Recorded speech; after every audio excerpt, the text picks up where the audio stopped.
Hey everybody, it's Laurie from Mood Kitchen. I am excited today to share a new recipe I'm working on today for compassion panna cotta.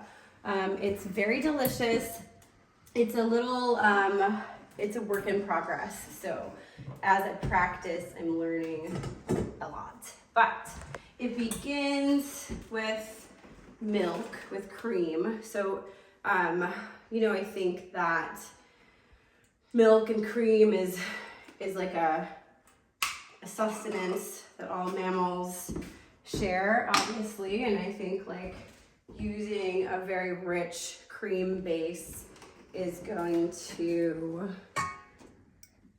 be a good beginning for this. So we're gonna go ahead and put that in there. That's arguably a little bit too much, but that's okay. And then I like to use purified water for this, but you don't have to. It's just, mine has a really funny like chlorine taste, and I'm trying to get rid of that. So this is like almost like a condensed cream that I've saved for many, many years. So it's sort of like changed color a little bit. And it's a little gloopy looking. And then we're gonna add a little color to this. This blue is, here we go, it's really intense, so you really only need a drop, and these are gels. But sorry, that blue is, I scraped it from one of my grandmother's paintings. So I scraped some of the paint and I let that sit in this like gel emulsion for a few years. And so that's where I got this blue from. And this purple I just got on the internet. It's just one of those use it to decorate cake sort of thing. It does have red dye in it. So if you're one of those people that doesn't use that, these can just be blue. I just think that the purple color adds a little bit more of like a contemplative component to the compassion, which benefits me.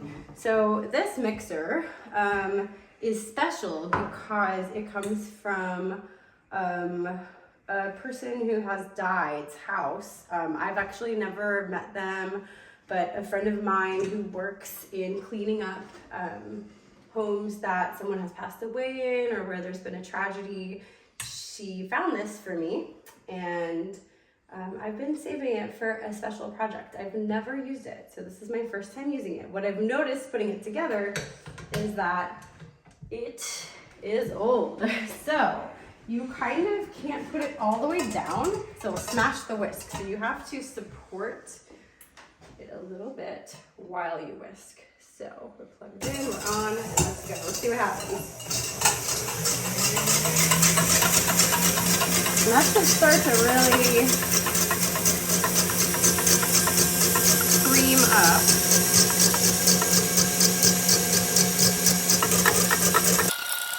I may need to add a little more water. I'm gonna add just a little bit more water to this. I don't overdo it.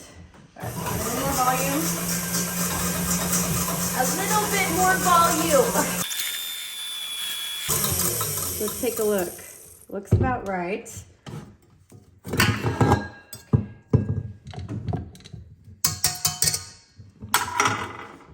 Perfect. Okay, so we are going to chill this in the refrigerator for a short while we bloom our perspectives that will end up being what sort of sets this dish. So I'm going to go ahead and pop this in the refrigerator. I think, okay, put it down there. I wanted to go top shelf just because I have this kind of rather disgusting memory box, which I should have stored on the bottom. Never store juices up on the top shelf. That's very bad form. Okay, so today we're going to be cooking with a special source, which is humility. Lexi, is this thing gonna be hot enough?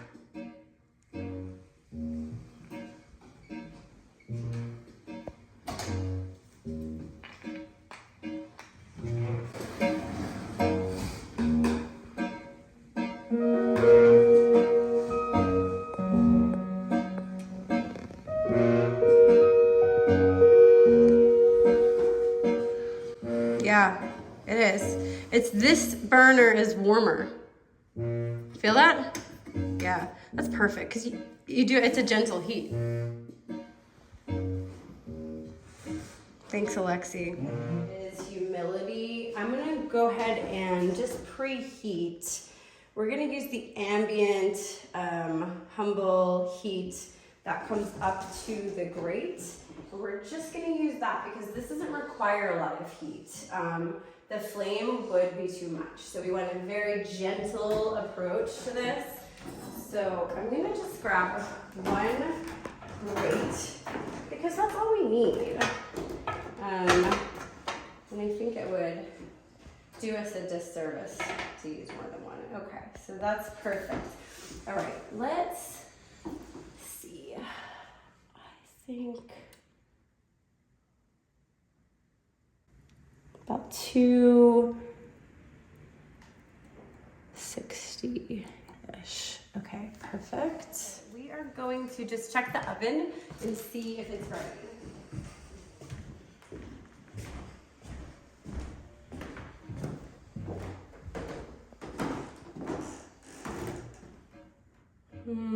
Okay, let's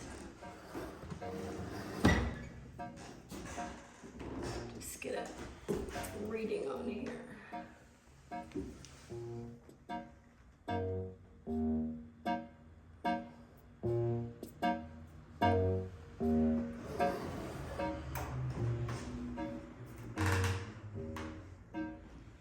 That's good. I think that's about the right level of humility. Warm, beautiful. Okay, so the next step for this recipe is to gather your perspectives. These, we're gonna bloom them actually cold first. So we're gonna bloom these perspectives in some water. You can get them in convex, concave. If you have a broken perspective, I would say just set that aside. That's for later. But yeah, let's do okay, yeah. Let's do 2 close, 1 far.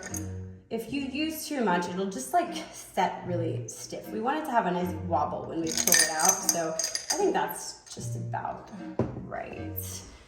If you have kaleidoscopic perspectives in your toolkit, you know, in your pantry, I find that even just like holding it above and using it optically adds something. So I'm just gonna put that aside. We're gonna add some water.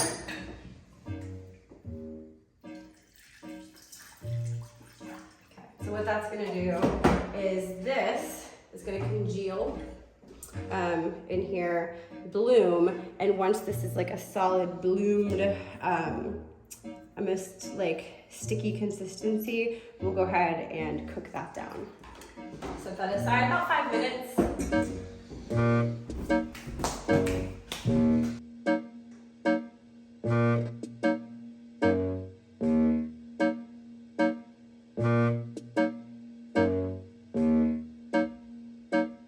Hey, let's take a look.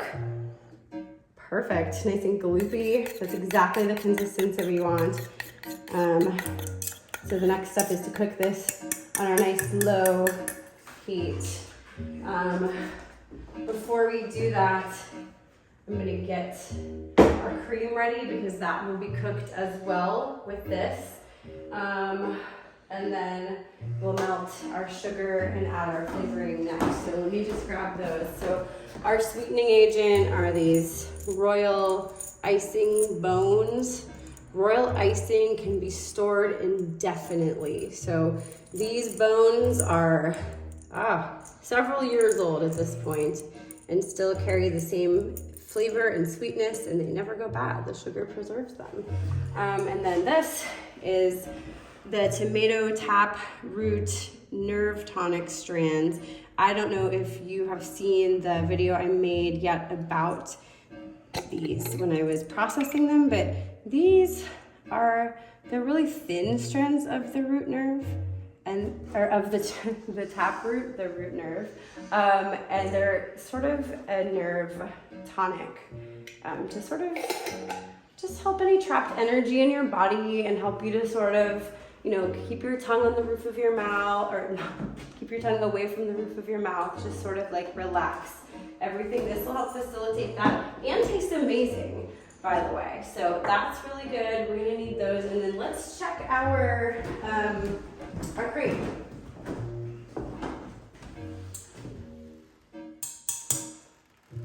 That's the exact right temperature. That's what you want, nice and cold on your hands. Okay, and then I have a spoon, wonderful, and a thermometer. We don't want this to get too warm. Okay, so let's do this first. Now we're ready to go. Okay. I'm gonna need this to be constantly stirred.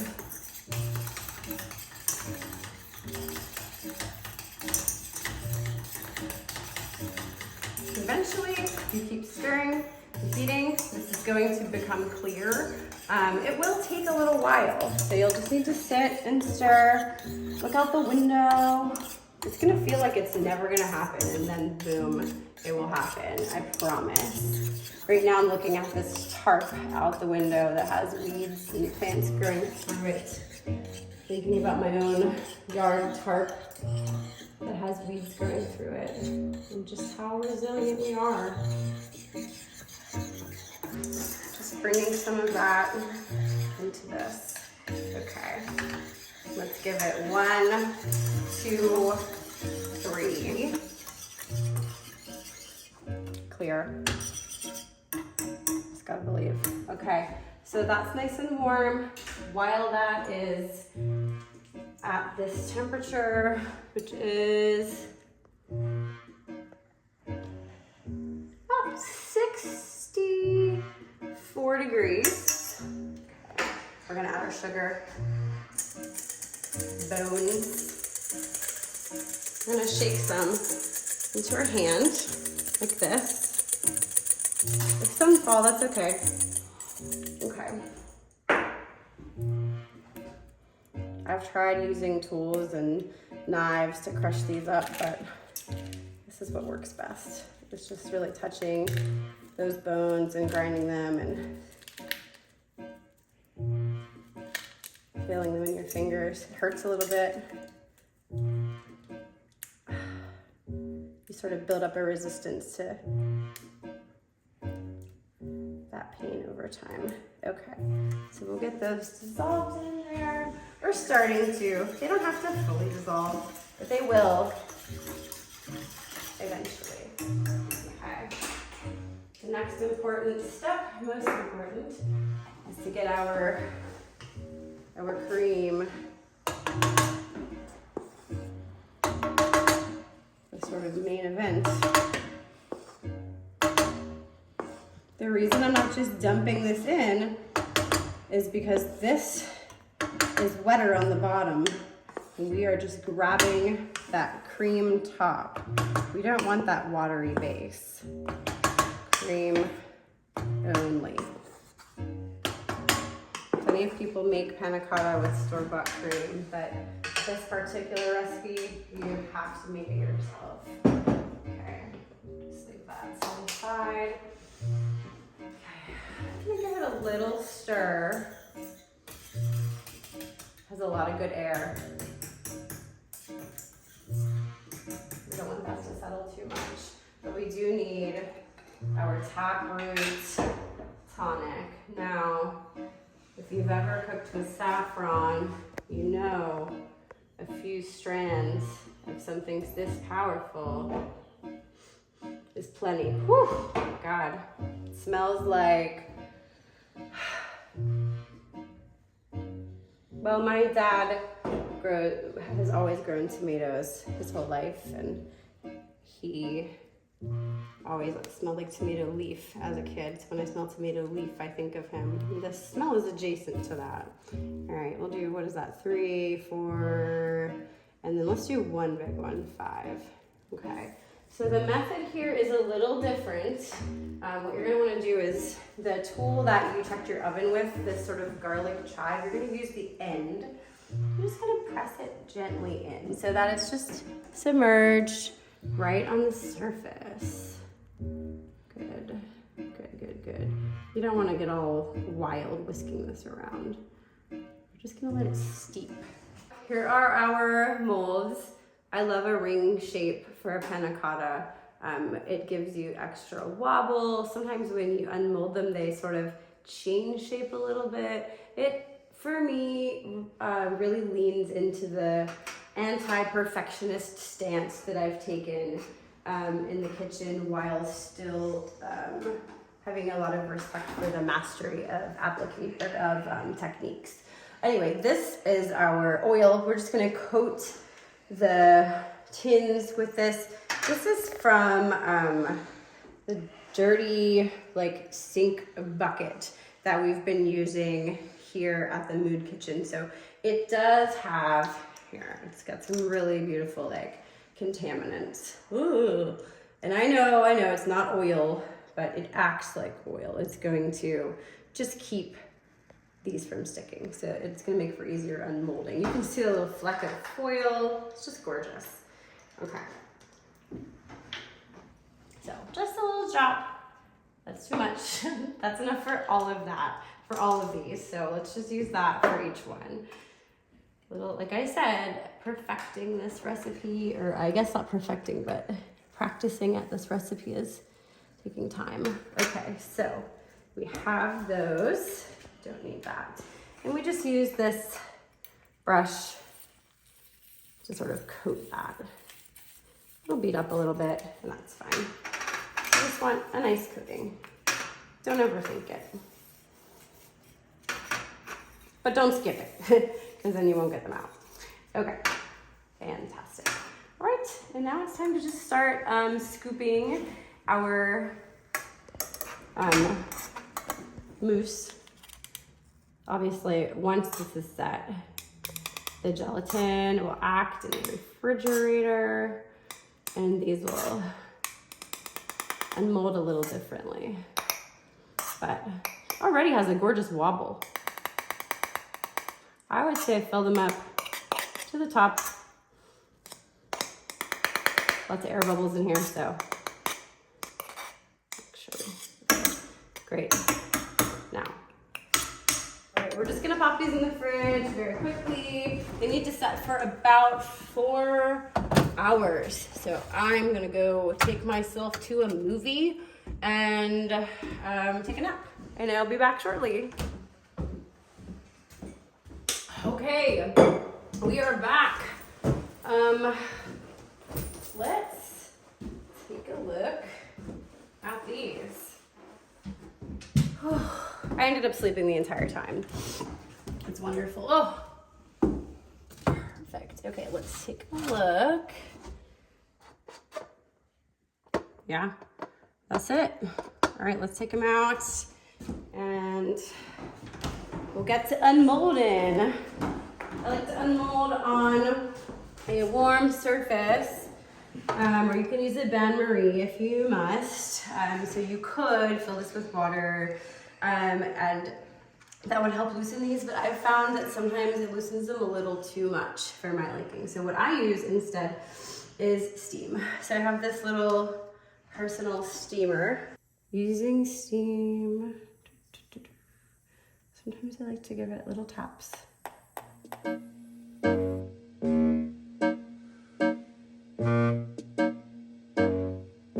As you can see, my technique greatly improved.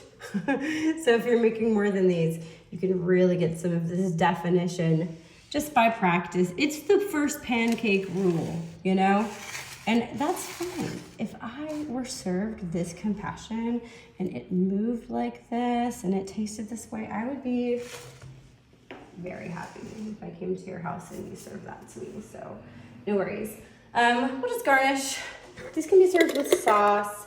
I personally prefer just a light touch. I really like to taste the panna cotta. What I like to do is sort of like take a little bit of this inertia and just give it some motion. Take it out of its natural state, you know, and just give it. It resists, you know. So I think it's so interesting. Sometimes you sort of have to do this with it.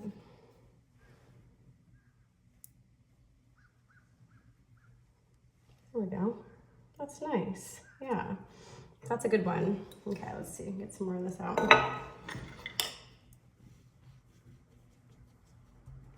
Do a little bit of this time first.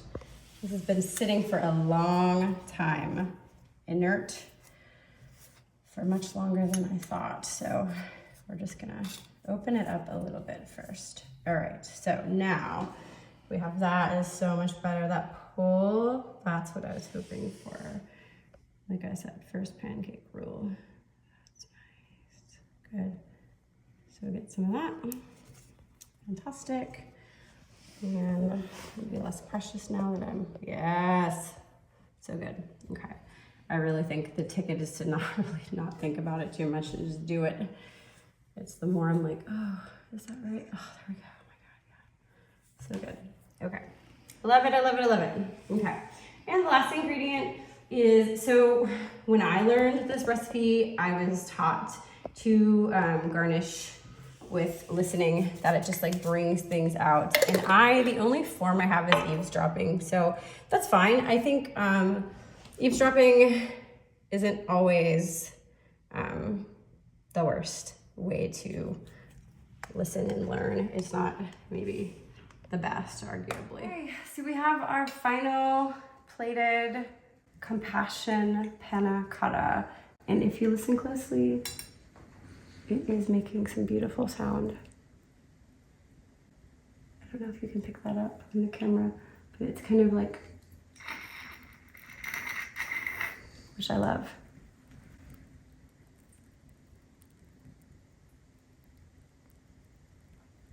We'll find out. I'll have to sample that for later. So let's taste it. That looks really good, I have to say. Sometimes it's fun to sort of alter that shape right away before you eat it. But you can leave it in a ring if you want. That's beautiful sound. Pillowy, delicious. Dip it in the sauce.